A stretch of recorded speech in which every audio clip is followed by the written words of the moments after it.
Hi friends, இப்போ நம்ம சக்திவேல் பார்க்க போகிற சக்திவேலில் வந்துட்டு நம்ம சக்தி கோச்சிக்கிட்டு தான் வந்துட்டாங்கன்னு சொல்லிட்டு அமுதன் என்ன பண்ணுறாருன்னா, உன்னை கண்டிப்பாக வேறு கண்ட்ரிக்கே நான் அனுப்பி வைப்பேன், உனக்கு வேறு லெவலில் லைஃப் தருவேன் அப்படி இப்படிங்கிறாரு. ஒரு ஃப்ரெண்டாக நான் சப்போர்ட் பண்ணுவேன், கண்டிப்பாக வேலன்ட்டு இருந்து உன்னை பிரித்து வைப்பேன். இவர் மனசுக்குள்ளே இவர் ஒன்று நினச்சிட்டு இருக்காரு.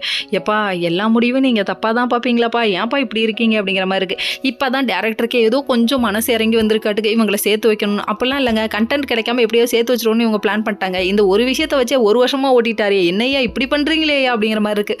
சரி, இவருக்கே இப்போ தான் மனசு வந்திருக்கு, நீ வேற இடையில வந்துட்டு இருக்கப்போ அங்கிட்டு அப்படின்னு அமுதனை ஒரு பக்கத்து தள்ளி விடணும். இன்னொரு பக்கம் நம்ம வேலன் போயிட்டு அமுதன்ட்ட பேசிட்டு இருக்காரு. பேசிட்டு இருந்தோன்னே, நீ என் பொண்டாட்டிக்கு எனக்கு இடையில வந்துடவே வந்துடாது அப்படின்னு சொல்றாங்க. சொல்லிட்டு இருக்கும்போது, உன்னை பிடிக்காம தான், உன் கூட வாழ பிடிக்காம தான் சக்தியை ஒரு பக்கம் இங்கே வந்திருக்காங்க. இவங்க கண்டிப்பாக நினைச்ச வாழ்க்கையை நான் அமைச்சு கொடுப்பேன்றாங்க. அதாவது இவங்க வேலையை பற்றி பேசிட்டு இருக்காங்க. ஆனால் நம்ம வேலன் ஒரு பக்கம் இவன் கரெக்ட் பண்ண பார்க்குறானே, தட்டி தூக்க பார்க்குறானே என் பொண்டாட்டின்னு நினைக்க ஆரம்பிச்சாரு. எல்லாரும் வாழ்க்கையிலும் இமேஜினேஷன் வேற லெவலில் ஓடுதுப்பா அப்படிங்கிற மாதிரி இருக்கு. என்ன பண்ணுறது, கற்பனையிலே உலகத்தை வாழ்றதா இருக்கு அப்படிங்கிற மாதிரி ஆயிடுச்சு.